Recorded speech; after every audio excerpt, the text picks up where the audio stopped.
ನಮಸ್ಕಾರ ಸ್ನೇಹಿತರೆ. ಎಲ್ಲೆಡೆ ಹೋಗುವಾಗ ತನ್ನ ಜ್ವಾಲೆಯ ಉರಿ ಮತ್ತು ಧೈರ್ಯದಿಂದ ಎಲ್ಲರನ್ನೂ ಆಶ್ಚರ್ಯಗೊಳಿಸುವ ಒಂದು ಅಗ್ನಿಯ ಶಿಖೆ ಇದೆ. ಮೇಷರಾಶಿಯವರ ಮೂಲ ಸ್ವಭಾವ ಹುಟ್ಟಿದ ಕ್ಷಣದಿಂದಲೇ ನಾಯಕತ್ವ ವಹಿಸುವ, ಸವಾಲುಗಳೊಂದಿಗೆ ಆಟವಾಡುವ ಜೀವನವನ್ನು ತನ್ನ ನಿಯಮಗಳ ಪ್ರಕಾರ ಬದುಕುವ ವ್ಯಕ್ತಿತ್ವ ಇವರದು. ಆದರೆ ಜ್ಯೋತಿಷ್ಯ ಹೇಳುವುದೇನೆಂದರೆ ಈ ಅಗ್ನಿಯ ಹಿಂದೊಂದು ಆಳವಾದ ಸತ್ಯ ಅಡಗಿದೆ. ಜೀವನದ ಪ್ರತಿಯೊಂದು ಹಂತದಲ್ಲಿಯೂ ಈ ಸತ್ಯ ನಿಮ್ಮ ಮಾರ್ಗವನ್ನು ಬದಲಾಯಿಸುವ ಶಕ್ತಿಯನ್ನು ಹೊಂದಿದೆ.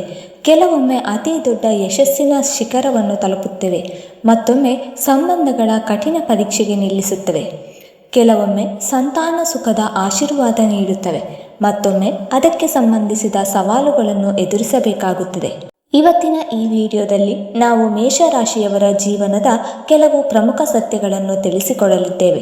ಈ ಸತ್ಯಗಳು ಅವರ ಜೀವನದ ಮೇಲೆ ಗ್ರಹ ನಕ್ಷತ್ರಗಳ ಪ್ರಭಾವದಿಂದ ಉಂಟಾಗುತ್ತದೆ ಮತ್ತು ಅವುಗಳನ್ನು ತಪ್ಪಿಸುವುದು ಅಷ್ಟೊಂದು ಸುಲಭವಲ್ಲ. ನೀವು ಈ ಸತ್ಯಗಳನ್ನು ತಿಳಿದುಕೊಳ್ಳಲು ಸಿದ್ಧರಾಗಿದ್ದರೆ ನಮ್ಮೊಂದಿಗೆ ಈ ಪ್ರಯಾಣವನ್ನು ಪ್ರಾರಂಭಿಸಿ. ವಿಡಿಯೋವನ್ನು ಕೊನೆವರೆಗೂ ನೋಡಿದರೆ ನೀವು ಈ ವಿಷಯಗಳೊಂದಿಗೆ ನಿಜವಾದ ಸಂಪರ್ಕವನ್ನು ಹೊಂದಿರುವಂತೆ ಭಾಸವಾಗುತ್ತದೆ. ವಿಡಿಯೋದ 2ನೇ ಭಾಗದಲ್ಲಿ ಮೇಷರಾಶಿಯವರಿಗೆ ಶುಭಕರ ಮತ್ತು ಅಶುಭಕರ ವಸ್ತುಗಳ ಬಗ್ಗೆ ತಿಳಿಸುತ್ತೇವೆ. ಇವು ನೀವು ಕಷ್ಟದ ಸಮಯದಲ್ಲಿ ನಿಮಗೆ ತುಂಬಾ ಸಹಾಯ ಮಾಡುವಂಥವು. 1. ಮೇಷರಾಶಿಯವರ ಮೊದಲ ಸತ್ಯವೆಂದರೆ ಮೇಷರಾಶಿಯಲ್ಲಿ ಜನಿಸಿದವರು ಅಗ್ನಿ ತತ್ವದ ಪ್ರಭಾವದಲ್ಲಿ ಹುಟ್ಟಿದವರು. ಈ ಕಾರಣದಿಂದಲೇ ಇವರಲ್ಲಿ ಬಾಲ್ಯದಿಂದಲೇ ವಿಭಿನ್ನವಾದ ಶಕ್ತಿ, ಹಠ ಮತ್ತು ಧೈರ್ಯ ಕಾಣಬಹುದು. ಜನನದಿಂದ 18 ವರ್ಷಗಳ ವಯಸ್ಸಿನವರೆಗೆ ಇವರ ಜೀವನದಲ್ಲಿ ಒಂದು ವಿಶೇಷ ಹಂತವಿರುತ್ತದೆ. ಇದು ಇವರನ್ನು ಇತರ ಮಕ್ಕಳಿಗಿಂತ ವಿಭಿನ್ನರಾಗಿ ಮಾಡುತ್ತದೆ. ಜ್ಯೋತಿಷ್ಯ ಶಾಸ್ತ್ರದ ಪ್ರಕಾರ ಈ ಅವಧಿಯಲ್ಲಿ ಇವರ ಸ್ವಾಮಿ ಗ್ರಹವಾದ ಮಂಗಳನು ಇವರ ಸ್ವಭಾವ ಮತ್ತು ಚಟುವಟಿಕೆಗಳ ಮೇಲೆ ಹೆಚ್ಚಿನ ಪ್ರಭಾವ ಬೀರುತ್ತಾನೆ. ಅದಕ್ಕಾಗಿ ಇವರು ಕೆಲವೊಮ್ಮೆ ತುಂಬ ಚಂಚಲ, ಕೋಪಿಷ್ಠ ಅಥವಾ ತುರ್ತು ನಿರ್ಧಾರಗಳನ್ನು ತೆಗೆದುಕೊಳ್ಳುವವರಾಗಿ ಕಾಣಬಹುದು. ಇವರು ಅಧ್ಯಯನದಲ್ಲಿ ಏಕಾಗ್ರತೆ ಸಾಧಿಸಲು ಸ್ವಲ್ಪ ಸಮಯವನ್ನು ತೆಗೆದುಕೊಳ್ಳುತ್ತಾರೆ, ಏಕೆಂದರೆ ಇವರ ಮನಸ್ಸು ಸದಾ ಹೊಸದನ್ನು ಹುಡುಕುವ ಮತ್ತು ಸದಾ ಹೊಸದನ್ನು ಮಾಡುವುದರಲ್ಲಿ ತಲ್ಲೀನವಾಗಿರುತ್ತದೆ. ಕುಟುಂಬದ ಹಿರಿಯ ಸದಸ್ಯರ ಗದರಿಕೆಯಿಂದ ಇವರು ಕೆಲವೊಮ್ಮೆ ನೋವನ್ನು ಅನುಭವಿಸಬಹುದು, ಏಕೆಂದರೆ ಇವರ ಸ್ವಭಾವ ಸ್ವಾಭಿಮಾನದಿಂದ ತುಂಬಿರುತ್ತದೆ. ಈ ವಯಸ್ಸಿನಲ್ಲಿ ಇವರ ಹಠ ಹೆಚ್ಚು ಕಾಣಬಹುದು. ತಮ್ಮ ಮಾತು ಸರಿಯಾಗಿ ಇರಲಿ ಅಥವಾ ತಪ್ಪಾಗಿಯೇ ಇರಲಿ, ಅದನ್ನು ಅಷ್ಟು ಈಸಿಯಾಗಿ ಇವರು ಬಿಟ್ಟುಕೊಡುವುದಿಲ್ಲ. ಜ್ಯೋತಿಷ್ಯ ಶಾಸ್ತ್ರ ಹೇಳುವುದೇನೆಂದರೆ ಈ ಸಮಯದಲ್ಲಿ ಇವರ ಶಕ್ತಿಯನ್ನು ಸರಿಯಾದ ದಿಕ್ಕಿನಲ್ಲಿ ಹರಿಸಲಾಗದಿದ್ದರೆ ಅಧ್ಯಯನ, ಕ್ರೀಡೆ ಅಥವಾ ಹವ್ಯಾಸಗಳಲ್ಲಿ ಸ್ಥಿರತೆ ಸಾಧಿಸಲು ಕಷ್ಟಪಡುತ್ತಾರೆ. ಆದರೆ ಈ ಅವಧಿಯ ಸಕಾರಾತ್ಮಕ ಅಂಶಗಳು ಬಹಳ ಬಲವಾದವು. ಇವರಲ್ಲಿ ನಾಯಕತ್ವದ ಗುಣ ಜನ್ಮಸಿದ್ಧ. ಶಾಲೆಯ ಕ್ರೀಡಾಂಗಣವಾಗಲಿ ಅಥವಾ ಮನೆಯ ಯಾವುದೇ ಸಣ್ಣ ಕೆಲಸವಾಗಲಿ ಇವರು ಯಾವಾಗಲೂ ಮುಂಚೂಣಿಯಲ್ಲಿರುತ್ತಾರೆ. ಇವರ ಕಲ್ಪನಾ ಶಕ್ತಿ ಮತ್ತು ಧೈರ್ಯ ಇವರನ್ನು ಚಿಕ್ಕ ವಯಸ್ಸಿನಿಂದಲೇ ದೊಡ್ಡ ಕನಸುಗಳನ್ನು ಕಾಣಲು ಪ್ರೇರೇಪಿಸುತ್ತದೆ. ಕುಟುಂಬವು ಇವರಿಗೆ ಪ್ರೀತಿ, ಮಾರ್ಗದರ್ಶನ ಮತ್ತು ಸರಿಯಾದ ಅವಕಾಶ ಒದಗಿಸಿದರೆ ಇವರು ಅಧ್ಯಯನ, ಕ್ರೀಡೆ ಮತ್ತು ಸೃಜನಾತ್ಮಕ ಚಟುವಟಿಕೆಗಳಲ್ಲಿ ಮಿಂಚುತ್ತಾರೆ. 2. ಮೇಷರಾಶಿಯವರ 2ನೇ ಸತ್ಯವೆಂದರೆ ಈ ರಾಶಿಯವರಿಗೆ 18ರಿಂದ 30 ವರ್ಷದವರೆಗೆ ಜೀವನದ ಅತ್ಯಂತ ಉತ್ಸಾಹಭರಿತ ಮತ್ತು ನಿರ್ಣಾಯಕ ಕಾಲವಾಗಿರುತ್ತದೆ. ಈ ಅವಧಿಯಲ್ಲಿ ಮಂಗಳ ಗ್ರಹದ ಪ್ರಬಲ ಶಕ್ತಿ ಇವರ ಸ್ವಭಾವದಲ್ಲಿ ವೇಗ, ಆತ್ಮವಿಶ್ವಾಸ ಮತ್ತು ಅಪಾಯವನ್ನು ಸ್ವೀಕರಿಸುವ ಧೈರ್ಯವನ್ನು ತುಂಬುತ್ತದೆ. ಕಾಲೇಜು, ವೃತ್ತಿ ಜೀವನದ ಆರಂಭ, ಸ್ಪರ್ಧಾತ್ಮಕ ಪರೀಕ್ಷೆಗಳು ಅಥವಾ ವ್ಯವಹಾರ ಯಾವುದೇ ಕ್ಷೇತ್ರವಾಗಿದ್ದರೂ ಇವರು ತಮ್ಮನ್ನು ಸಾಬೀತುಪಡಿಸಲು ಪ್ರಯತ್ನಿಸುತ್ತಾರೆ. ಆದರೆ ಇದೇ ತುರ್ತು ಸ್ವಭಾವ ಹಲವಾರು ಬಾರಿ ಇವರಿಗೆ ನಕಾರಾತ್ಮಕ ಪರಿಣಾಮಗಳನ್ನು ತರುತ್ತದೆ. ತಪ್ಪು ವ್ಯಕ್ತಿಗಳ ಮೇಲೆ ನಂಬಿಕೆ ಇಡುವುದು, ಯೋಚಿಸದೆ ತಕ್ಷಣ ನಿರ್ಧಾರ ತೆಗೆದುಕೊಳ್ಳುವುದು ಮತ್ತು ಅಸಹನೆಯಿಂದ ಮಧ್ಯದಲ್ಲಿ ಕೆಲಸ ಬಿಟ್ಟು ಬಿಡುವುದು ಇವುಗಳೆಲ್ಲ ಇವರ ದೊಡ್ಡ ಸವಾಲುಗಳು. ಈ ಅವಧಿಯಲ್ಲಿ ಪ್ರೇಮ ಸಂಬಂಧಗಳಲ್ಲೂ ಮೇಷರಾಶಿಯವರು ತುಂಬ ಭಾವನಾತ್ಮಕ ಮತ್ತು ಆಕರ್ಷಕರಾಗಿರುತ್ತಾರೆ.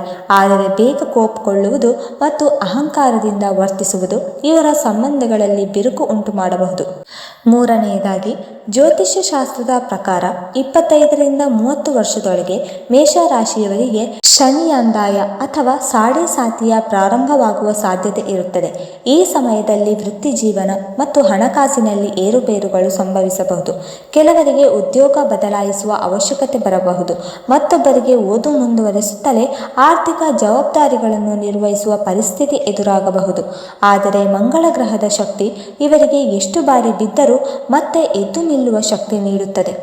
ಈ ವಯಸ್ಸಿನಲ್ಲಿ ಕ್ರೀಡೆ, ಸೇನೆ, ಪೊಲೀಸ್ ಇಲಾಖೆ, ಇಂಜಿನಿಯರಿಂಗ್, ಕ್ರೀಡಾ ನಿರ್ವಹಣೆ ಅಥವಾ ಉದ್ಯಮಿತ್ವ ಅಂತಹ ಕ್ಷೇತ್ರಗಳಲ್ಲಿ ಯಶಸ್ಸು ಸಾಧಿಸುವ ಸಾಧ್ಯತೆ ಹೆಚ್ಚಿರುತ್ತದೆ. ಮೇಷರಾಶಿಯ ಸಕಾರಾತ್ಮಕ ಅಂಶವೆಂದರೆ ಈ ಸಮಯವು ಇವರಿಗೆ ತಮ್ಮ ಗುರುತನ್ನು ನಿರ್ಮಿಸಲು, ಆತ್ಮವಿಶ್ವಾಸವನ್ನು ಹೆಚ್ಚಿಸಲು ಮತ್ತು ಜೀವನದ ದೊಡ್ಡ ಗುರಿಗಳತ್ತ ಮೊದಲ ಹೆಜ್ಜೆಯನ್ನು ಇಡುವುದಕ್ಕೆ ಅತ್ಯುತ್ತಮವಾಗಿರುತ್ತದೆ. ಮೇಷರಾಶಿಯನ್ನು ತಮ್ಮ ಶಕ್ತಿಯನ್ನು ಸರಿಯಾದ ದಾರಿಯಲ್ಲಿ ಬಳಸಿದರೆ, ಕೋಪವನ್ನು ನಿಯಂತ್ರಿಸಿದರೆ ಮತ್ತು ಅನುಭವಿಗಳ ಸಲಹೆಗಳನ್ನು ಅನುಸರಿಸಿದರೆ 18ರಿಂದ 30ರ ವಯಸ್ಸಿನ ಅವಧಿ ಇವರಿಗೆ ಶಿಸ್ತುಬದ್ಧವಾದ ಭವಿಷ್ಯ ರೂಪಿಸುವ ಚಿನ್ನದ ಕಾಲವಾಗುತ್ತದೆ. ನಾಲ್ಕನೆಯದಾಗಿ, ಮೇಷರಾಶಿಯವರ ಜೀವನ 30ರಿಂದ 40 ವರ್ಷದ ವಯಸ್ಸಿನಲ್ಲಿ ಹೊಸ ತಿರುವನ್ನು ಎದುರಿಸುತ್ತದೆ. ಜ್ಯೋತಿಷ್ಯ ಶಾಸ್ತ್ರದ ಪ್ರಕಾರ ಈ ಅವಧಿ ಜೀವನದ ಅತ್ಯಂತ ದೊಡ್ಡ ಜವಾಬ್ದಾರಿಗಳು, ಸಂಕಷ್ಟಗಳು ಮತ್ತು ಆತ್ಮವಿಕಾಸದ ಸಮಯವಾಗಿದೆ.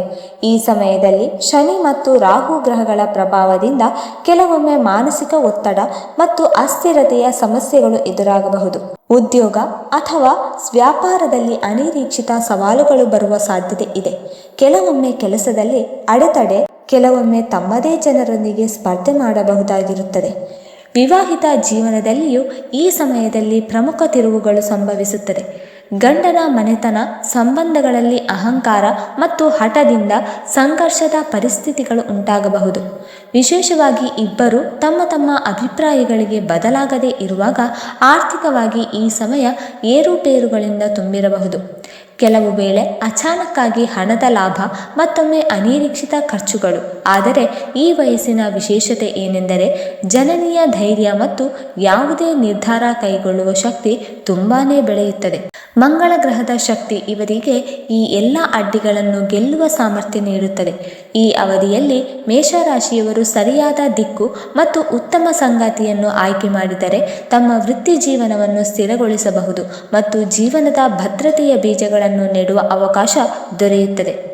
ಕುಟುಂಬ ಮತ್ತು ಮನೆಯನ್ನು ನೋಡಿಕೊಳ್ಳುವ ಜವಾಬ್ದಾರಿ, ಸಂತೋಷ ಮತ್ತು ತೃಪ್ತಿ ಈ ವಯಸ್ಸಿನಲ್ಲಿ ಅನುಭವಿಸಬಹುದು. ಈ ಸಮಯದಲ್ಲಿ ಮೇಷರಾಶಿಯವರು ಆತುರದ ನಿರ್ಧಾರಗಳನ್ನು ತೆಗೆದುಕೊಳ್ಳದೆ ಕೋಪವನ್ನು ನಿಯಂತ್ರಿಸಿ ಧೈರ್ಯಪೂರ್ವಕವಾಗಿ ಮುಂದೆ ಸಾಗುವುದು ತುಂಬಾನೇ ಮುಖ್ಯ. ಏಕೆಂದರೆ ಈ ವಯಸ್ಸಿನಲ್ಲಿ ಮಾಡಿದ ಪರಿಶ್ರಮದ ಫಲ ಮುಂದಿನ ವರ್ಷಗಳಲ್ಲಿ ದುಪ್ಪಟ್ಟು ಹೆಚ್ಚಾಗಿ ಲಭ್ಯವಾಗುತ್ತದೆ. ಐದನೆಯದಾಗಿ, ಈ ರಾಶಿಯವರ ಜೀವನದಲ್ಲಿ 40ರಿಂದ 50 ವರ್ಷದ ಅವಧಿ ಒಂದು ಪ್ರಮುಖ ತಿರುವಾಗಿರುತ್ತದೆ. ಈ ವಯಸ್ಸಿನಲ್ಲಿ ಅವರ ಅನುಭವ, ಹೋರಾಟ ಮತ್ತು ಪರಿಶ್ರಮದ ನಿಜವಾದ ಫಲಗಳು ಕಾಣಿಸಿಕೊಳ್ಳಲು ಪ್ರಾರಂಭಿಸುತ್ತದೆ. ಈ ಸಮಯದಲ್ಲಿ ಅವರೊಳಗಿನ ಪರಿಪಕ್ವತೆ ಸಂಪೂರ್ಣವಾಗಿ ಬೆಳೆದಿರುತ್ತದೆ. ಆದರೆ ಸವಾಲುಗಳ ಸ್ವರೂಪವು ಬದಲಾಗುತ್ತದೆ. ವೃತ್ತಿ ಜೀವನದ ದೃಷ್ಟಿಯಿಂದ ಈ ಅವಧಿ ಸ್ಥಿರತೆ ತರುವ ಸಮಯವಾಗಿರಬಹುದು. ಅವರು 30ರಿಂದ 40ರ ನಡುವೆ ಸರಿಯಾದ ನಿರ್ಧಾರಗಳನ್ನು ತೆಗೆದುಕೊಂಡಿದ್ದರೆ, ಶಾಂತವಾಗಿ ಧೈರ್ಯದಿಂದ ಕೆಲಸ ಮಾಡಿದ ಮೇಷರಾಶಿಯವರಿಗೆ ಈ ವಯಸ್ಸು ಆರ್ಥಿಕವಾಗಿ ಬಲವಾಗುವ ಮತ್ತು ಗೌರವ ಪಡೆಯುವ ಅವಧಿಯಾಗಿರುತ್ತದೆ. ಆದರೆ ಯಾರು ತ್ವರಿತ ನಿರ್ಧಾರಗಳನ್ನು ತೆಗೆದುಕೊಳ್ಳುವ ಆವೇಶದಿಂದ ವರ್ತಿಸುವ ಪ್ರವೃತ್ತಿಯಲ್ಲಿದ್ದರೂ ಅವರಿಗೆ ಈ ಕಾಲದಲ್ಲಿ ದೊಡ್ಡ ಆರ್ಥಿಕ ನಷ್ಟಗಳು ಅಥವಾ ಮಾನಹಾನಿ ಸಂಭವಿಸುವ ಸಾಧ್ಯತೆ ಇದೆ. ಆರನೇ ಸತ್ಯವೇನೆಂದರೆ, ದಾಂಪತ್ಯ ಮತ್ತು ಸಂಬಂಧಗಳ ದೃಷ್ಟಿಯಿಂದ ಈ ಅವಧಿ ಪರೀಕ್ಷೆಯ ಸಮಯವಾಗಿರುತ್ತದೆ. ಹಿಂದಿನ ವರ್ಷಗಳಲ್ಲಿ ಪರಸ್ಪರ ಅರ್ಥ ಮಾಡಿಕೊಳ್ಳುವಿಕೆ ಮತ್ತು ಸಂಭಾಷಣೆ ಗಟ್ಟಿಯಾಗಿದ್ದರೆ ಸಂಬಂಧ ಇನ್ನಷ್ಟು ಆಳಗೊಳ್ಳುತ್ತದೆ. ಆದರೆ ಅಹಂಕಾರ, ಅವಿಶ್ವಾಸ ಅಥವಾ ನಿರಂತರ ಒತ್ತಡ ಇದ್ದರೆ ಈ ಸಮಯದಲ್ಲಿ ದೂರವಾಗುವ ಅಥವಾ ವಿಚ್ಛೇದನದ ಪರಿಸ್ಥಿತಿಗಳು ಬರಬಹುದು. ಕುಟುಂಬದ ಜವಾಬ್ದಾರಿಗಳು ಈ ವಯಸ್ಸಿನಲ್ಲಿ ಹೆಚ್ಚಾಗುತ್ತದೆ. ವಿಶೇಷವಾಗಿ ಮಕ್ಕಳ ವೃತ್ತಿ ಜೀವನ, ಮದುವೆ ಮುಂತಾದ ಚಿಂತೆಗಳು ಕೆಲವೊಮ್ಮೆ ಮಾನಸಿಕ ಒತ್ತಡವನ್ನು ಉಂಟುಮಾಡಬಹುದು. ಆರೋಗ್ಯದ ದೃಷ್ಟಿಯಿಂದ 40ರಿಂದ 50 ವರ್ಷದ ವಯಸ್ಸಿನಲ್ಲಿ ಮೇಷರಾಶಿಯವರಿಗೆ ಎಲುಬುಗಳು, ಸಂಧಿಗಳು ಮತ್ತು ರಕ್ತದೊತ್ತಡದ ಸಂಬಂಧಿತ ಸಮಸ್ಯೆಗಳ ಅಪಾಯ ಹೆಚ್ಚಾಗುತ್ತದೆ. ಒತ್ತಡ ಮತ್ತು ಅಸಮತೋಲಿತ ಜೀವನ ಶೈಲಿ ಸಮಸ್ಯೆಗಳನ್ನು ಉಂಟು ಮಾಡಬಹುದು. ಆದ್ದರಿಂದ ಯೋಗ, ಧ್ಯಾನ ಮತ್ತು ಸಮತೋಲಿತ ಆಹಾರವನ್ನು ಅನುಸರಿಸುವುದು ಅತ್ಯವಶ್ಯಕ. ಜ್ಯೋತಿಷ್ಯದ ದೃಷ್ಟಿಯಿಂದ ಈ ಅವಧಿಯಲ್ಲಿ ಶನಿಯ ಸಾಡೆಸಾತಿಯ ಪ್ರಭಾವ ಬಿದ್ದರೆ ನಿಮಗೆ ಜೀವನದಲ್ಲಿ ದೊಡ್ಡ ಪರೀಕ್ಷೆ ಎದುರಾಗಬಹುದು. ಆದರೆ ಗುರು ಅಥವಾ ಸೂರ್ಯನ ಕೃಪೆ ಇದ್ದರೆ ಈ ವಯಸ್ಸು ಶಾಶ್ವತ ಯಶಸ್ಸು, ಸಾಮಾಜಿಕ ಗೌರವ ಮತ್ತು ಆಂತರಿಕ ತೃಪ್ತಿಯನ್ನು ತರುವ ಕಾಲವಾಗುತ್ತದೆ. ಒಟ್ಟಿನಲ್ಲಿ ಈ ದಶಕ ಮೇಷರಾಶಿಯವರಿಗೆ ಕಲಿಸುವುದೇನೆಂದರೆ, ನಿಜವಾದ ವಿಜಯವೆಂದರೆ ಗುರಿ ಸಾಧಿಸುವುದಲ್ಲ, ಅದನ್ನು ಸ್ಥಿರವಾಗಿ ಮತ್ತು ಭದ್ರವಾಗಿ ಕಾಯ್ದುಕೊಳ್ಳುವುದಾಗಿದೆ. ಏಳನೆಯ ಸತ್ಯವೇನೆಂದರೆ, 50ರಿಂದ 60 ವರ್ಷದ ವಯಸ್ಸು ಒಂದು ಮಹತ್ವದ ಹಂತವಾಗಿರುತ್ತದೆ. ಏಕೆಂದರೆ ಈ ಸಮಯದಲ್ಲಿ ಜೀವಾನುಭವ, ಬುದ್ಧಿವಂತಿಕೆ ಮತ್ತು ಜವಾಬ್ದಾರಿಗಳು ತುದಿಗಾಲಿನಲ್ಲಿ ನಿಂತಿರುತ್ತದೆ. ಈ ವಯಸ್ಸಿನ ಹೊತ್ತಿಗೆ ನೀವು ಜೀವನದಲ್ಲಿ ಅನೇಕ ಏರುಪೇರುಗಳನ್ನು ಕಂಡು ಈಗ ಯಾವ ಸಂಬಂಧ, ಯಾವ ಕೆಲಸ ಮತ್ತು ಯಾವ ಅಭ್ಯಾಸಗಳನ್ನು ಜೀವನದಲ್ಲಿ ಉಳಿಸಿಕೊಳ್ಳಬೇಕು, ಯಾವುದನ್ನು ಬಿಟ್ಟು ಬಿಡಬೇಕು ಎಂಬುದನ್ನು ಚೆನ್ನಾಗಿ ಅರ್ಥ ಮಾಡಿಕೊಂಡಿರುತ್ತೀರಿ. ಜ್ಯೋತಿಷ್ಯದ ಪ್ರಕಾರ ಈ ವಯಸ್ಸಿನಲ್ಲಿ ಶನಿ ಮತ್ತು ಗುರುಗ್ರಹಗಳ ಪ್ರಭಾವ ನಿಮ್ಮ ಸಹನಶೀಲತೆ ಮತ್ತು ನಿರ್ಧಾರದ ಶಕ್ತಿಯನ್ನು ಬಲಪಡಿಸುತ್ತದೆ. ಆದರೆ ಜನನ ಕುಂಡಲಿಯಲ್ಲಿ ಮಂಗಳ ದುರ್ಬಲವಾಗಿದ್ದರೆ ದೇಹದ ಶಕ್ತಿ ಸ್ವಲ್ಪ ಕಡಿಮೆಯಾಗಲು ಆರಂಭವಾಗುತ್ತದೆ ಮತ್ತು ಹಳೆಯ ಕಾಯಿಲೆಗಳು ಮರುಕಳಿಸಬಹುದು. ವೃತ್ತಿ ಜೀವನದ ದೃಷ್ಟಿಯಿಂದ ಈ ಅವಧಿ ಸ್ಥಿರತೆಯ ಕಾಲವಾಗಿದೆ. ಆದರೆ ತುರ್ತು ನಿರ್ಧಾರಗಳನ್ನು ತೆಗೆದುಕೊಳ್ಳುವುದು ಅಥವಾ ಹೊಸ ಅಪಾಯವನ್ನು ಸ್ವೀಕರಿಸುವುದು ಹಾನಿಕಾರಕವಾಗಬಹುದು. 8ನೇದಾಗಿ, 50ರಿಂದ 60 ವಯಸ್ಸಿನಲ್ಲಿ ಮೇಷರಾಶಿಯವರು ಕುಟುಂಬದಲ್ಲಿ ಮಾರ್ಗದರ್ಶಕ ಮತ್ತು ಆಧಾರ ಸ್ತಂಭದಂತೆ ಕಾಣಿಸುತ್ತಾರೆ. ಆದರೆ ತಮ್ಮ ನೇರ ಮತ್ತು ತೀಕ್ಷ್ಣವಾಗಿ ಮಾತನಾಡುವ ಸ್ವಭಾವದಿಂದ ಕೆಲವೊಮ್ಮೆ ಮಕ್ಕಳೊಂದಿಗೆ ಅಥವಾ ಜೀವನ ಸಂಗಾತಿಯೊಂದಿಗೆ ಭಿನ್ನಾಭಿಪ್ರಾಯಗಳು ಉಂಟಾಗಬಹುದು. ಈ ಸಮಯದಲ್ಲಿ ಮೇಷರಾಶಿಯವರು ಕಲಿಯಬೇಕಾದ ಮುಖ್ಯ ವಿಷಯವೆಂದರೆ ತಮ್ಮ ಅನುಭವ ಮತ್ತು ಜ್ಞಾನವನ್ನು ಕಠಿಣವಾಗಿ ಅಲ್ಲ, ಪ್ರೀತಿ ಮತ್ತು ಸಹನೆಯೊಂದಿಗೆ ಹಂಚಿಕೊಳ್ಳುವುದು. ಆರ್ಥಿಕ ದೃಷ್ಟಿಯಿಂದ ನೀವು ವೆಚ್ಚ ಮತ್ತು ಹೂಡಿಕೆಯಲ್ಲಿ ಸಮತೋಲನವನ್ನು ಕಾಪಾಡಿಕೊಂಡರೆ ಈ ಅವಧಿ ಅತ್ಯುತ್ತಮವಾಗಿರಬಹುದು. ಆಧ್ಯಾತ್ಮಿಕ ದೃಷ್ಟಿಯಿಂದಲೂ ಈ ವಯಸ್ಸು ಅನುಕೂಲಕರ. ಮಂಗಳನ ಪ್ರಭಾವದಿಂದ ಧಾರ್ಮಿಕ ಪ್ರವಾಸ, ಪೂಜೆ, ಪಾಠ ಅಥವಾ ಧ್ಯಾನ ಸಾಧನೆಯತ್ತ ಆಕರ್ಷಣೆ ಹೆಚ್ಚಾಗುತ್ತದೆ. ನೀವು ಈ ಅವಧಿಯಲ್ಲಿ ನಿಮ್ಮ ಶಕ್ತಿಯನ್ನು ಸಕಾರಾತ್ಮಕ ದಿಕ್ಕಿನಲ್ಲಿ ಬಳಸಿದರೆ ನಿಮ್ಮ ಆರೋಗ್ಯ ಮತ್ತು ಮಾನಸಿಕ ಶಾಂತಿ ಕಾಪಾಡಲ್ಪಡುವುದಲ್ಲದೆ ನಿಮ್ಮ ಕುಟುಂಬವೂ ಸಹ ನಿಮ್ಮ ಸಾನ್ನಿಧ್ಯದಲ್ಲಿ ಸಂತೋಷ ಮತ್ತು ಭದ್ರತೆಯನ್ನು ಅನುಭವಿಸುತ್ತದೆ. 9ನೇದಾಗಿ, 60 ವರ್ಷದ ನಂತರ ಮೇಷರಾಶಿಯವರ ಜೀವನದಲ್ಲಿ ಒಂದು ಹೊಸ ತಿರುವು ಬರುವುದು. ಇಷ್ಟು ಕಾಲದ ಓಡಾಟ, ಕನಸುಗಳ ಹಿಂದೆ ಓಡುವುದು, ಜವಾಬ್ದಾರಿಗಳ ಭಾರ ಇವೆಲ್ಲವೂ ನಿಧಾನವಾಗಿ ಕಡಿಮೆಯಾಗುತ್ತದೆ. ಆದರೆ ಇದರ ಜೊತೆಗೆ ಜೀವನದಲ್ಲಿ ಒಂದು ಖಾಲಿತನ ಸಹ ಪ್ರವೇಶಿಸುತ್ತದೆ. ಬಹಳಷ್ಟು ಮೇಷರಾಶಿಯವರು ಈ ವಯಸ್ಸಿನಲ್ಲಿ ತಮ್ಮ ಶಕ್ತಿ ಹಳೆಯದಂತೆ ಉಳಿದಿಲ್ಲವೆಂದು ಭಾಸ ಮಾಡುತ್ತಾರೆ. ಆದರೆ ಅವರೊಳಗಿನ ಹುಮ್ಮಸ್ಸು ಇನ್ನೂ ಜೀವಂತವಾಗಿರುತ್ತದೆ. ಹಳೆಯ ಸ್ನೇಹಿತರು ದೂರವಾಗುತ್ತಾರೆ, ಮಕ್ಕಳು ತಮ್ಮ ಜೀವನದಲ್ಲಿ ತೊಡಗಿಸಿಕೊಂಡಿರುತ್ತಾರೆ. ಈ ಖಾಲಿತನ ಹೃದಯಕ್ಕೆ ನೋವುಂಟು ಮಾಡಬಹುದು. ಆದರೆ ಇದೇ ಕ್ಷಣಗಳಲ್ಲಿ ಮೇಷರಾಶಿಯವರು ತಮ್ಮೊಳಗೆ ಒಂದು ಹೊಸ ಶಕ್ತಿಯನ್ನು ಸಹ ಕಂಡುಕೊಳ್ಳುತ್ತಾರೆ, ತಮ್ಮ ಅನುಭವ ಮತ್ತು ಪ್ರೀತಿಯಿಂದ ಕುಟುಂಬವನ್ನು ಮುನ್ನಡೆಸುವ ಶಕ್ತಿ. ಈ ವಯಸ್ಸಿನಲ್ಲಿ ಆರೋಗ್ಯದ ಚಿಂತೆ ಹೆಚ್ಚಾಗುತ್ತದೆ, ಆದರೆ ಅವರ ಮನಸ್ಸಿನ ಉತ್ಸಾಹ ಮತ್ತು ಧೈರ್ಯ ಅವರಿಗೆ ಬಲ ನೀಡುತ್ತದೆ. ನಿಧಾನವಾಗಿ ಅವರು ಕಲಿಯುತ್ತಾರೆ, ನಿಜವಾದ ಸಂತೋಷ ಅತಿಯಾದ ಓಡಾಟದಲ್ಲಿಲ್ಲ, ಬದಲಾಗಿ ಒಂದು ಕಪ್ ಚಹಾದೊಂದಿಗೆ ಮುಸುಕಿನ ಸೂರ್ಯಾಸ್ತವನ್ನು ನೋಡುತ್ತಾ ತಮ್ಮ ಪ್ರೀತಿ ಪಾತ್ರರೊಂದಿಗೆ ಕಳೆದ ಕ್ಷಣಗಳಲ್ಲಿ ಇದೆ ಎಂದು. ಈ ಅವಧಿಯೇ ಮೇಷರಾಶಿಯವರು ತಮ್ಮ ಜೀವನವನ್ನು ಒಂದು ಸುಂದರ, ಶಾಂತ ಮತ್ತು ಅರ್ಥಪೂರ್ಣ ಪಯಣವೆಂದು ಕಾಣುವ ಸಮಯ. 10ನೇದಾಗಿ, ಮೇಷರಾಶಿಯವರ ಜೀವನದ ಅಂತಿಮ ಹಂತ. ಸಾಮಾನ್ಯವಾಗಿ ಇವರ ಜೀವನದ ಶಕ್ತಿ, ಧೈರ್ಯ ಮತ್ತು ಉತ್ಸಾಹದಿಂದ ತುಂಬಿರುತ್ತದೆ. ಆದರೆ ಜ್ಯೋತಿಷ್ಯ ಶಾಸ್ತ್ರದ ಪ್ರಕಾರ ಇವರ ಅಂತಿಮ ಕ್ಷಣಗಳು ಇವರ ಸ್ವಭಾವದಂತೆ ವಿಶಿಷ್ಟ ಮತ್ತು ಆಳವಾದವು. ಮಂಗಳ ಗ್ರಹದ ಸೌಮ್ಯದ ಕಾರಣ ಮೇಷರಾಶಿಯವರು ಕೊನೆಯ ಕ್ಷಣದವರೆಗೂ ಧೈರ್ಯವನ್ನು ಕಳೆದುಕೊಳ್ಳುವುದಿಲ್ಲ. ವಯಸ್ಸು ಎಷ್ಟೇ ಆಗಿದ್ದರೂ ಇವರೊಳಗಿನ ಜ್ವಾಲೆ ಕೊನೆಯ ಉಸಿರಿನವರೆಗೂ ದೀಪ್ತಿಯುತವಾಗಿರುತ್ತದೆ. ಈ ಸಮಯದಲ್ಲಿ ಅವರ ಮನಸ್ಸಿನಲ್ಲಿರುವ ಅತ್ಯಂತ ಆಳವಾದ ಬಯಕೆ ಮಕ್ಕಳ ಕುರಿತಾಗಿರುತ್ತದೆ. ಮಗ ಅಥವಾ ಮಗಳು ಎಷ್ಟೇ ದೂರದಲ್ಲಿದ್ದರೂ ಹೃದಯದಲ್ಲಿ ಇಚ್ಛೆ ಒಂದೇ, ಅವರು ತಮ್ಮ ಬಳಿಯಲ್ಲಿರಲಿ, ಅವರ ಕೈ ಹಿಡಿದು ಈ ಕೊನೆಯ ಪಯಣವನ್ನು ಸಂಪೂರ್ಣಗೊಳಿಸಲಿ. ಮಕ್ಕಳೊಂದಿಗೆ ಸಂಬಂಧಗಳು ಸದಾ ಸೌಹಾರ್ದಪೂರ್ಣವಾಗಿದ್ದರೆ ಈ ಕ್ಷಣ ಆಶೀರ್ವಾದದಂತಾಗುತ್ತದೆ. ಆದರೆ ಜೀವನದಲ್ಲಿ ದೂರವಾಗಿದ್ದರೆ ಅಥವಾ ಕಹಿ ನೆನಪುಗಳಿದ್ದರೆ ಈ ಕ್ಷಣ ಕಣ್ಣೀರಿನಲ್ಲಿ ಕರಗುತ್ತದೆ. ಮೇಷರಾಶಿಯವರು ತಮ್ಮ ಅಂತಿಮ ಕ್ಷಣಗಳಲ್ಲೂ ತಮ್ಮ ಮಕ್ಕಳಿಗಾಗಿ ಏನಾದರೂ ಒಳ್ಳೆಯದನ್ನು ಮಾಡುವ ಆಸೆ ಹೊಂದಿರುತ್ತಾರೆ. ಅದು ಆಶೀರ್ವಾದವಾಗಿರಲಿ ಅಥವಾ ಕೊನೆಯ ಸಲಹೆಯಾಗಿರಲಿ.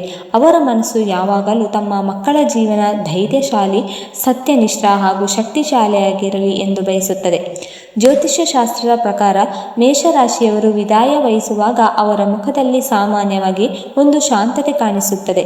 ಅದು ನಾನು ನನ್ನ ಯುದ್ಧವನ್ನು ಗೆದ್ದಿದ್ದೇನೆ, ಈಗ ಈ ದೀಪವನ್ನು ನಿನ್ನ ಕೈಗೆ ಹಸ್ತಾಂತರಿಸುತ್ತಿದ್ದೇನೆ ಎಂಬಂತೆ ತೋರುತ್ತದೆ. ಜ್ಯೋತಿಷ್ಯ ಶಾಸ್ತ್ರದ ದೃಷ್ಟಿಯಿಂದ ಅಂತ್ಯದ ಸಮಯದಲ್ಲಿ ಸೂರ್ಯ ಅಥವಾ ಮಂಗಳ ಅಶುಭ ಭಾವದಲ್ಲಿ ಇದ್ದರೆ ಈ ವ್ಯಕ್ತಿಗಳು ದೊಡ್ಡ ಕಾಯಿಲೆ ಅಥವಾ ಆಕಸ್ಮಿಕ ದೈಹಿಕ ದೌರ್ಬಲ್ಯವನ್ನು ಎದುರಿಸಬೇಕಾಗಬಹುದು. ಅದರಲ್ಲೂ ಮಂಗಳನ ಬಲವಾದ ಪ್ರಭಾವವು ಇವರಿಗೆ ಕೊನೆಯ ಉಸಿರಿನವರೆಗೂ ಹೋರಾಡುವ ಶಕ್ತಿ ನೀಡುತ್ತದೆ. ದೇಹ ದುರ್ಬಲವಾಗಬಹುದು, ಆದರೆ ಮನಸ್ಸು ಒಳಗಿನಿಂದ ಶಕ್ತಿಶಾಲಿಯಾಗಿರುತ್ತದೆ. ಅದರ ನಂತರ ಒಂದು ಅನನ್ಯ ಮೌನ ಇಳಿಯುತ್ತದೆ. ಆತ್ಮವು ತಾನು ಬ್ರಹ್ಮಾಂಡದೊಂದಿಗೆ ಲೀನವಾಗಲು ಸಿದ್ಧವಾಗುತ್ತಿರುವಂತೆ ಮುಖವು ಶಾಂತವಾಗುತ್ತದೆ. ಎಲ್ಲ ಹೋರಾಟಗಳು ಮುಗಿದಂತಾಗುತ್ತದೆ ಮತ್ತು ಈಗ ಒಂದು ದಿವ್ಯ ಆಲಿಂಗನಕ್ಕಾಗಿ ಕಾದಂತಾಗುತ್ತದೆ. ಮೇಷರಾಶಿಯವರು ತಮ್ಮ ಅಂತಿಮ ಕ್ಷಣಗಳಿಗೆ ತಲುಪಿದಾಗ ಅದರೊಳಗೆ ಒಂದು ವಿಚಿತ್ರ ಸನ್ನಿವೇಶ ಎಳೆಯುತ್ತದೆ. ಇದು ಭಾವನಾತ್ಮಕವಾಗಿಯೂ ಪವಿತ್ರವಾಗಿಯೂ ಇರುತ್ತದೆ, ಏಕೆಂದರೆ ಇದು ಅಂತ್ಯವಲ್ಲ, ಆದರೆ ಒಂದು ಹೊಸ ಪ್ರಯಾಣದ ಆರಂಭ. ಮೇಷರಾಶಿಯವರ ಅಗ್ನಿ ಮತ್ತೆ ಮತ್ತೆ ಹೊಸ ಜೀವನದಲ್ಲಿ ಜ್ವಾಲಿಸಲು ಹಿಂತಿರುಗುವ ಕ್ಷಣ. 11ನೇದಾಗಿ, ಮೇಷರಾಶಿಯ ಜನರೇ, ನಿಮ್ಮ ಜೀವನ ಎಷ್ಟು ಬಿರುಗಾಳಿಯಿಂದ ಸಾಗಿದರೂ ನಿಮ್ಮೊಳಗಿನ ಅಗ್ನಿಯೊಂದಿಗೂ ಆರದು. ನೀವು ಕಷ್ಟದಲ್ಲಿಯೂ ಧೈರ್ಯದಿಂದ ದಾರಿಯನ್ನು ತೆರೆದಿದ್ದೀರಿ ಮತ್ತು ಇದೇ ನಿಮ್ಮ ದೊಡ್ಡ ಸಂಪತ್ತು. ಕಾಲ ಎಷ್ಟು ಕಠಿಣವಾಗಿದ್ದರೂ ಸಹ ಭಾಗ್ಯವು ನಿಮಗೆ ನಿಮ್ಮ ಶಕ್ತಿಯನ್ನು ತೋರಿಸಲು ಮತ್ತೆ ಮತ್ತೆ ಅವಕಾಶ ನೀಡುತ್ತದೆ. ಸಂಬಂಧಗಳಲ್ಲಿ ಉಂಟಾದ ಬಿರುಕುಗಳನ್ನು ಸಹ ನಿಮ್ಮ ಸತ್ಯ ಹೃದಯ ಮತ್ತು ಸತ್ಕರ್ಮಗಳಿಂದ ತುಂಬಬಹುದು. ಸಂತಾನ, ಕುಟುಂಬ, ವೃತ್ತಿ ಜೀವನ ಪ್ರತಿಯೊಂದು ಕ್ಷೇತ್ರದಲ್ಲೂ ನಿಮ್ಮ ಪರಿಶ್ರಮದ ಫಲ ಅಂತಿಮವಾಗಿ ನಿಮಗೆ ಹೆಮ್ಮೆ ತರುತ್ತದೆ. ಗಮನದಲ್ಲಿರಲಿ, ನೀವು ಜನ್ಮತಃ ನಾಯಕತ್ವ ಮತ್ತು ಹೋರಾಟದಲ್ಲಿ ಜಯ ಸಾಧಿಸಲು ಹುಟ್ಟಿದ್ದೀರಿ. ಬರುವ ದಿನಗಳು ನಿಮ್ಮ ಜೀವನಕ್ಕೆ ಹೊಸ ಸಾಧ್ಯತೆಗಳು ಮತ್ತು ಗೆಲುವಿನ ಕಥೆಗಳನ್ನು ತರುತ್ತದೆ. ನಿಮ್ಮ ಮೇಲೆ ನಂಬಿಕೆಯನ್ನು ಉಳಿಸಿಕೊಂಡಿರಿ, ಏಕೆಂದರೆ ಮೇಷರಾಶಿಯ ಜನರ ನಿಜವಾದ ಶಕ್ತಿ ಅವರ ಒಳ್ಳೆಯ ಉದ್ದೇಶಗಳಲ್ಲಿ ಅಡಗಿಕೊಂಡಿರುತ್ತದೆ. ಇನ್ನು ಮೇಷರಾಶಿಯವರಿಗೆ ಶುಭ ಹಾಗೂ ಅಶುಭ ವಸ್ತುಗಳು ಮತ್ತು ಗ್ರಹಶಾಂತಿ ಉಪಾಯಗಳು ಯಾವುವು ಎಂಬುದನ್ನು ತಿಳಿಯೋಣ, ಏಕೆಂದರೆ ಇವುಗಳು ಇವರ ಜೀವನದಲ್ಲಿ ಅತ್ಯಂತ ಪ್ರಮುಖ ಪಾತ್ರ ವಹಿಸುತ್ತದೆ. ಜ್ಯೋತಿಷ್ಯ ಶಾಸ್ತ್ರದಲ್ಲಿ ಮೇಷರಾಶಿಯವರಿಗೆ ಕೆಲವು ವಿಶೇಷ ವಸ್ತುಗಳು, ಬಣ್ಣಗಳು, ರತ್ನಗಳು ಮತ್ತು ಸಂಖ್ಯೆಗಳು ಅತ್ಯಂತ ಶುಭಕರವೆಂದು ಪರಿಗಣಿಸಲಾಗುತ್ತದೆ. ಇವುಗಳು ಜೀವನದಲ್ಲಿ ಭಾಗ್ಯವೃದ್ಧಿ, ಯಶಸ್ಸು ಮತ್ತು ಸಕಾರಾತ್ಮಕ ಶಕ್ತಿಯನ್ನು ಹೆಚ್ಚಿಸುತ್ತದೆ. ಮೇಷರಾಶಿಯ ಸ್ವಾಮಿ ಗ್ರಹ ಮಂಗಳ, ಆದ್ದರಿಂದ ಇವರ ಶುಭ ವಸ್ತುಗಳಲ್ಲಿ ಕೆಂಪು ಮತ್ತು ಕಿತ್ತಳೆ ಬಣ್ಣಗಳಿಗೆ ವಿಶೇಷವಾದ ಮಹತ್ವವಿದೆ. ಜೀವನದಲ್ಲಿ ಪ್ರಗತಿಗಾಗಿ ಮೇಷರಾಶಿಯವರು ತಾಮ್ರದ ಕಡಗ ಅಥವಾ ಉಂಗುರವನ್ನು ಧರಿಸಬಹುದು. ಹಾಗೆಯೇ ಕೆಂಪು ಹವಳದ ಕಲ್ಲು ಅಥವಾ ಹವಳದ ರತ್ನವನ್ನು ಬಂಗಾರ ಅಥವಾ ತಾಮ್ರದಲ್ಲಿ ಅಳವಡಿಸಿಕೊಂಡು ಧರಿಸುವುದು ಇವರಿಗೆ ಅತ್ಯಂತ ಶುಭ ಫಲಕಾರಿ. ಮಂಗಳವಾರದಂದು ಕೆಂಪು ಚಂದನ, ಬೆಲ್ಲ, ಚಣಂಗಿ ಬೇಳೆ ಅಥವಾ ಕೆಂಪು ಬಟ್ಟೆಯನ್ನು ದಾನ ಮಾಡುವುದರಿಂದ ಮಂಗಳ ದೋಷ ಶಮನವಾಗಿ ಧೈರ್ಯ ಹಾಗೂ ಆತ್ಮವಿಶ್ವಾಸ ವೃದ್ಧಿಯಾಗುತ್ತದೆ. ಮನೆಯ ಪೂರ್ವ ದಿಕ್ಕಿನ ಗೋಡೆಯ ಮೇಲೆ ಕೆಂಪು ಬಣ್ಣದ ಶೋ ಪೀಸ್, ಕೆಂಪು ಹೂಗಳು ಅಥವಾ ತಾಮ್ರದ ಕಲಶವನ್ನು ಇಡುವುದರಿಂದ ಸಕಾರಾತ್ಮಕ ಶಕ್ತಿಯ ವಿಕಿರಣವಾಗುತ್ತದೆ. ಪೂಜಾ ಪಾಠಗಳಲ್ಲಿ ರುದ್ರಾಕ್ಷಮಾಲೆ ಮತ್ತು ಕೆಂಪು ಆಸನದ ಬಳಕೆ ಕೂಡ ಮಂಗಳ ಗ್ರಹವನ್ನು ಪ್ರಸನ್ನಗೊಳಿಸುತ್ತದೆ. ಮೇಷರಾಶಿಯವರಿಗೆ ಶುಭ ಸಂಖ್ಯೆಗಳು 1 ಮತ್ತು 9 ಎಂದು ಪರಿಗಣಿಸಲಾಗಿದೆ. ಶುಭ ಬಣ್ಣಗಳಲ್ಲಿ ಕೆಂಪು, ಕಿತ್ತಳೆ ಹಾಗೂ ಚಿನ್ನದ ಬಣ್ಣ ಪ್ರಮುಖವಾಗಿದೆ. ಈ ಬಣ್ಣಗಳನ್ನು ನಿಯಮಿತವಾಗಿ ಬಟ್ಟೆಗಳಲ್ಲಿ, ಅಲಂಕಾರಗಳಲ್ಲಿ ಅಥವಾ ದಿನನಿತ್ಯದ ಬಳಕೆಯ ವಸ್ತುಗಳಲ್ಲಿ ಬಳಸುವುದರಿಂದ ಅದೃಷ್ಟ ಹೆಚ್ಚುತ್ತದೆ. ಇದರ ಜೊತೆಗೆ ಮಂಗಳವಾರ ಮತ್ತು ಭಾನುವಾರದಂದು ಹೊಸ ಕೆಲಸ ಪ್ರಾರಂಭಿಸುವುದು ಅಥವಾ ಪ್ರಮುಖ ನಿರ್ಧಾರ ತೆಗೆದುಕೊಳ್ಳುವುದು ವಿಶೇಷವಾಗಿ ಲಾಭದಾಯಕ. ವ್ಯಾಪಾರ ಅಥವಾ ಉದ್ಯೋಗದಲ್ಲಿ ಯಶಸ್ಸಿಗಾಗಿ ಮೇಷರಾಶಿಯವರು ಕೆಂಪು ಬಟ್ಟೆ ಅಥವಾ ರುಮಾಲನ್ನು ತಮ್ಮೊಂದಿಗೆ ಇಟ್ಟುಕೊಳ್ಳುವುದು ಒಳ್ಳೆಯದು ಮತ್ತು ಪ್ರಮುಖ ಕಾರ್ಯಗಳ ಸಮಯದಲ್ಲಿ ಓಂ ಮಂಗಳಾಯ ನಮಃ ಮಂತ್ರವನ್ನು ಜಪಿಸುವುದು ಬಹಳ ಫಲಕಾರಿ. ಸಾಧ್ಯವಾದರೆ ಮಾಣಿಕ್ಯ ಅಂದರೆ ರೂಬಿ ರತ್ನವನ್ನು ಧರಿಸುವುದು ಉತ್ತಮ, ಆದರೆ ಅದನ್ನು ಧರಿಸುವ ಮೊದಲು ಅರ್ಹ ಜ್ಯೋತಿಷಿಯಿಂದ ಸಲಹೆ ಪಡೆಯುವುದು ಅವಶ್ಯಕ. ಈ ಎಲ್ಲ ಕ್ರಮಗಳು ನಿಮ್ಮ ಧೈರ್ಯ ಮತ್ತು ಅದೃಷ್ಟ ಎರಡನ್ನೂ ಬಲಪಡಿಸಿ ಧನದ ಪ್ರವಾಹವನ್ನು ಸ್ಥಿರಗೊಳಿಸುತ್ತದೆ. ಮೇಷರಾಶಿಯವರು ಪ್ರೇಮ ಮತ್ತು ದಾಂಪತ್ಯ ಜೀವನದಲ್ಲಿ ಯಶಸ್ಸನ್ನು ಪಡೆಯಲು ಜ್ಯೋತಿಷ್ಯ ಶಾಸ್ತ್ರದ ಪ್ರಕಾರ ಕೆಲವು ವಿಶೇಷ ಪರಿಹಾರಗಳನ್ನು ಅನುಸರಿಸಬಹುದು. ಇವು ಸಂಬಂಧಗಳಲ್ಲಿ ಸೌಹಾರ್ದತೆ ಮತ್ತು ಸ್ಥಿರತೆಯನ್ನು ತರುವಲ್ಲಿ ಸಹಾಯಕವಾಗುತ್ತದೆ. ಮೊದಲನೆಯದಾಗಿ, ಪ್ರತಿ ಶುಕ್ರವಾರ ಶ್ರೀ ಮಹಾಲಕ್ಷ್ಮಿ ಮತ್ತು ಶ್ರೀ ವಿಷ್ಣು ದೇವರ ಸಂಯುಕ್ತ ಪೂಜೆ ಮಾಡಬೇಕು.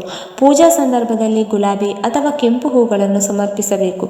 ಇದರಿಂದ ದಾಂಪತ್ಯ ಜೀವನದಲ್ಲಿ ಪ್ರೀತಿ, ಪರಸ್ಪರ ಅರ್ಥ ಮಾಡಿಕೊಳ್ಳುವಿಕೆ ಮತ್ತು ಶಾಂತಿ ಹೆಚ್ಚುತ್ತದೆ. ನೀವು ಅವಿವಾಹಿತರಾಗಿದ್ದರೆ ಪ್ರತಿ ಸೋಮವಾರ ಶಿವಲಿಂಗದ ಮೇಲೆ ನೀರು ಮತ್ತು ಬಿಲ್ವಪತ್ರೆ ಅರ್ಪಿಸುವಾಗ ಓಂ ನಮಃ ಶಿವಾಯ ಮಂತ್ರವನ್ನು ಜಪಿಸಬೇಕು. ಇದರಿಂದ ಉತ್ತಮ ಜೀವನ ಸಂಗಾತಿ ಸಿಗುವ ಸಾಧ್ಯತೆ ಹೆಚ್ಚುತ್ತದೆ.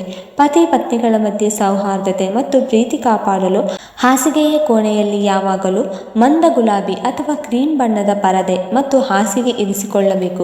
ಜೊತೆಗೆ ಪೂರ್ವ ಅಥವಾ ಉತ್ತರ ದಿಕ್ಕಿನಲ್ಲಿ ನಗುಮುಖದ ದಂಪತಿಯ ಚಿತ್ರ ಹಾಕಿಕೊಳ್ಳುವುದು ಉತ್ತಮ. ಶುಕ್ರವಾರದಂದು ಯಾವುದೇ ವಿವಾಹಿತ ಮಹಿಳೆಗೆ ಸಿಂಧೂರ ಮತ್ತು ಕೆಂಪು ಬಳೆಗಳನ್ನು ದಾನ ಮಾಡುವುದರಿಂದ ಮಂಗಳ ಮತ್ತು ಶುಕ್ರ ಗ್ರಹಗಳು ಶುಭವಾಗುತ್ತದೆ. ದಾಂಪತ್ಯ ಜೀವನದಲ್ಲಿ ಸ್ಥಿರತೆ ಬರುತ್ತದೆ.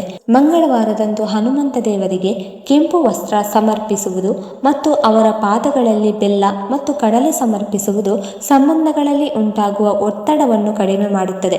ಸಾಧ್ಯವಾದರೆ ಪ್ರತಿದಿನ ಬೆಳಗ್ಗೆ ಸೂರ್ಯೋದಯದ ಸಮಯದಲ್ಲಿ ಸಂಗಾತಿಯೊಂದಿಗೆ ಸೇರಿ ಸೂರ್ಯನಿಗೆ ನೀರು ಅರ್ಪಿಸುವುದು ಸಂಬಂಧಗಳಲ್ಲಿ ಸಮನ್ವಯ, ಪ್ರೀತಿ ಮತ್ತು ಸಕಾರಾತ್ಮಕ ಶಕ್ತಿ ಹೆಚ್ಚಿಸುತ್ತದೆ. ಮೇಷರಾಶಿಯವರ ಜೀವನದಲ್ಲಿ ಕೆಲವು ವಸ್ತುಗಳು ಅವರ ಅದೃಷ್ಟವನ್ನು ಬಲಪಡಿಸುತ್ತದೆ, ಆದರೆ ಕೆಲವು ವಸ್ತುಗಳು ಅಡಚಣೆ ಮತ್ತು ನಕಾರಾತ್ಮಕತೆ ತರಬಲ್ಲವು. ಜ್ಯೋತಿಷ್ಯ ಶಾಸ್ತ್ರದ ಪ್ರಕಾರ ಮೇಷರಾಶಿಯ ಸ್ವಾಮಿ ಗ್ರಹ ಮಂಗಳ. ಆದ್ದರಿಂದ ಇವರ ಶಕ್ತಿಯನ್ನು ಸಮತೋಲನಗೊಳಿಸಲು ಮತ್ತು ಶುಭಗೊಳಿಸಲು ತಮ್ಮ ಜೀವನದಿಂದ ಅಶುಭ ವಸ್ತುಗಳನ್ನು ತೆಗೆದುಹಾಕುವುದು ಅಗತ್ಯ. ನಿಮ್ಮ ಮನೆಯಲ್ಲಿ ಇಕ್ಕಟ್ಟಾದ ಕಬ್ಬಿಣದ ಕಸದ ವಸ್ತುಗಳು, ಒಡೆದ ಕನ್ನಡಿ, ಹಳೆಯ ಗಡಿಯಾರ ಇದ್ದರೆ ಅವು ನಿಮ್ಮ ಅದೃಷ್ಟಕ್ಕೆ ಅಡ್ಡಿ ಉಂಟು ಮಾಡಬಹುದು ಮತ್ತು ಜೀವನದಲ್ಲಿ ಅಡಚಣೆಗಳನ್ನು ತರಬಹುದು. ಕಪ್ಪು ಅಥವಾ ಗಾಢ ಕಂದು ಬಣ್ಣದ ಹಳೆಯ ಅಥವಾ ಹರಿದು ಹೋದ ಬಟ್ಟೆಗಳು ಮೇಷರಾಶಿಯವರಿಗೆ ಅಶುಭ ಪರಿಣಾಮ ಬೀರುತ್ತದೆ, ಏಕೆಂದರೆ ಅವು ಮಂಗಳನ ತೀಕ್ಷ್ಣ ಶಕ್ತಿಯನ್ನು ಕುಗ್ಗಿಸುತ್ತದೆ. ಅದೇ ರೀತಿ ಮನೆಯಲ್ಲಿ ಹಳೆಯದಾದ ಅಥವಾ ಕಿಡಿ ಹಿಡಿದ ಯಂತ್ರೋಪಕರಣಗಳು, ಒಡೆದು ಹೋದ ವಿಗ್ರಹಗಳು, ಹಾಳಾಗಿರುವ ಎಲೆಕ್ಟ್ರಾನಿಕ್ ಸಾಮಾನುಗಳು ಇದ್ದರೆ ಅವು ನಿಮ್ಮ ಪ್ರಗತಿಗೆ ಅಡ್ಡಿಯಾಗುತ್ತದೆ. ಮೇಷರಾಶಿಯವರು ವಿಶೇಷವಾಗಿ ಗಮನ ಹರಿಸಬೇಕಾದದ್ದು ಮನೆಯಲ್ಲಿ ಅಗತ್ಯವಿಲ್ಲದ ಸಾಲದ ಕಾಗದಗಳು, ಹಳೆಯ ಜಗಳ, ವಿವಾದಗಳು, ದಾಖಲೆಗಳು ಮತ್ತು ನಕಾರಾತ್ಮಕ ಭಾವನೆ ತರಬಲ್ಲ ಚಿತ್ರಗಳು ಇರಬಾರದು. ಇವು ಮನಸ್ಸಿಗೆ ಒತ್ತಡ ತರಬಲ್ಲವು. ಮೇಷರಾಶಿಯ ಶುಭ ಸಂಖ್ಯೆಗಳು 1 ಮತ್ತು 9 ಎಂದು ಹೇಳಲಾಗಿದೆ. ಆದ್ದರಿಂದ ಜೀವನದಲ್ಲಿ ಈ ಅಂಕಗಳಿಗೆ ಸಂಬಂಧಿಸಿದ ವಸ್ತುಗಳನ್ನು ಬಳಸುವ ಪ್ರಯತ್ನ ಮಾಡಿ. ಹೀಗೆ ಮಾಡಿದರೆ ನಿಮ್ಮ ಸುತ್ತಮುತ್ತ ಸಕಾರಾತ್ಮಕ ಶಕ್ತಿ ಹೆಚ್ಚುತ್ತದೆ ಮತ್ತು ಅದೃಷ್ಟ ಸದಾ ಬೆಂಬಲಿಸುತ್ತದೆ. ಅಶುಭ ಪರಿಣಾಮಗಳಿಂದ ದೂರವಿರಲು ಮನೆಯನ್ನು ಸ್ವಚ್ಛವಾಗಿ ಮತ್ತು ಸುವ್ಯವಸ್ಥಿತವಾಗಿ ಇಟ್ಟುಕೊಳ್ಳುವುದು ಅತ್ಯಂತ ಮುಖ್ಯ, ಏಕೆಂದರೆ ಮಂಗಳ ಗ್ರಹವು ಸ್ವಚ್ಛ ಮತ್ತು ಶಕ್ತಿಯುತ ವಾತಾವರಣದಲ್ಲಿ ಮಾತ್ರ ತನ್ನ ಅತ್ಯುತ್ತಮ ಫಲಿತಾಂಶ ನೀಡುತ್ತದೆ. ಹೀಗೆ ಮಾಡಿದರೆ ನಿಮ್ಮ ರಾಶಿಗೆ ಅನುಕೂಲಕರ ವಾತಾವರಣ ನಿರ್ಮಿಸಿ ಯಶಸ್ಸು, ಸಂತೋಷ ಮತ್ತು ಮಾನಸಿಕ ಶಾಂತಿ ಪಡೆಯಬಹುದು. ವೀಕ್ಷಕರೇ, ಈ ಮಾಹಿತಿ ನಿಮಗೆ ಇಷ್ಟವಾಗಿದ್ದರೆ ದಯವಿಟ್ಟು ಲೈಕ್ ಮಾಡಿ, ಶೇರ್ ಮಾಡಿ, ಹಾಗೆ ಕಮೆಂಟ್ ಕೂಡ ಮಾಡಿ. ಮುಂದಿನ ವಿಡಿಯೋಸ್ಗಳಿಗಾಗಿ ನಮ್ಮ ಚಾನಲನ್ನು ಸಬ್ಸ್ಕ್ರೈಬ್ ಮಾಡಿಕೊಳ್ಳಿ. ಧನ್ಯವಾದಗಳು.